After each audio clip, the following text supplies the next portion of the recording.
my camera person and third spectator.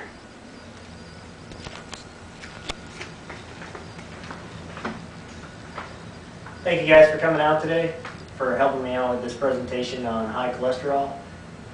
Why is high cholesterol important to us? High cholesterol is important to us because as family members, our heredity makes us at a higher risk for having high cholesterol and is a major risk factor for heart disease. In America today, we are concerned with go, go, go, fast, fast, fast, and our eating and our health reflects that. We eat fast food, we eat food that's of convenience, they're high in fat and they're high in sodium. Which all lead into problems regarding to high cholesterol and heart disease and a whole host of other health problems. The CDC reported that 631,000 people died from heart disease in 2006, which makes it the #1 killer in the United States for health-related problems for people anywhere at the age of above 30. High cholesterol is a major risk factor for heart disease, and 17% of Americans 20 years of age and older do not get their cholesterol checked. Cholesterol can be cut through diet and medications. The information that you're going to hear today in this presentation comes from the Centers for Disease Control and Prevention, the American Cancer Society, and the Harvard School of Public Health. Now let's get an overview of what cholesterol is.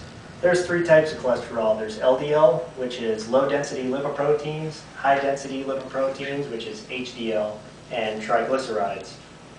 LDL is the worst one. It's commonly referred to as bad cholesterol. It's small and dense particles that flow through your bloodstream and they build up over time, causing problems. HDL is commonly referred to as the good cholesterol, which has large fluffy particles which flow through your bloodstream and carry LDL particles, the bad particles, out of your bloodstream to be processed out. That's a basic understanding of cholesterol as it is on a non-technical term. Now that you have a general idea of what cholesterol is, let's talk about how to test for cholesterol.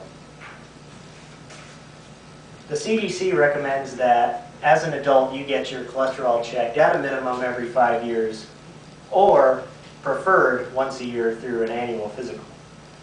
All it is a simple blood test, and the problem that America has today is that 30% of Americans don't get it checked at all, period. They have no idea what their cholesterol level is. And in this time of obesity and overweight and health problems related to those things, that's just unacceptable. The first step in your prevention for future problems is self-awareness, and that's through getting your cholesterol checked. Now, if you find your cholesterol level high, you have to know what to do about it. And so let's talk about what you can do about it if you do find that your cholesterol is high. The biggest one is medications. Your doctor will always recommend that you be on medication to cut cholesterol. The drug industry claims that medication will cut your cholesterol by 80%. Now there's advantages and risks to medication, of course. They are proven to work, but they probably are going to have to be taken for life. The American Cancer Society also has done studies that show that there's a potential that if you're on high cholesterol medication, that it can cut your risk for colon cancer. In the long term, prolonged use of cholesterol medications can harm your kidneys, and you're also going to be at the risk of adverse side effects, possibly. Last but not least, you can change your nutrition and diet, which is the most unobtrusive way to help you cut your cholesterol. And there's some effective tools to cut cholesterol from your bloodstream, from the food we eat.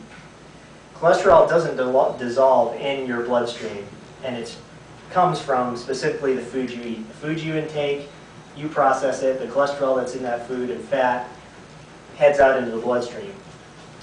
Obviously, avoiding fatty foods is one of the easier ways to cut your cholesterol. Saturated fats increase both your levels of HDL and LDL, and trans fatty acids, otherwise known as trans fats, increase your bad cholesterol while lowering your good cholesterol. The Harvard School of Public Health recommends that you eat more nuts and grains, have at least one serving of omega-3 fatty acids per day, and drink low-fat dairy products. Nuts and grains can be anything from Cheerios or oatmeal, and then of course medication that you can have to cut your cholesterol. Let's review what we've discussed. High cholesterol is a major risk factor when it comes to heart disease. Checking your levels of cholesterol is your first step towards self-awareness and prevention for future problems down the road. Cholesterol can be cut through medication and through changes in your diet, and something that you have to monitor now because your heredity leads you to be more susceptible to high cholesterol and heart disease. You only have one life to live, so take care of the one you've got. Thanks.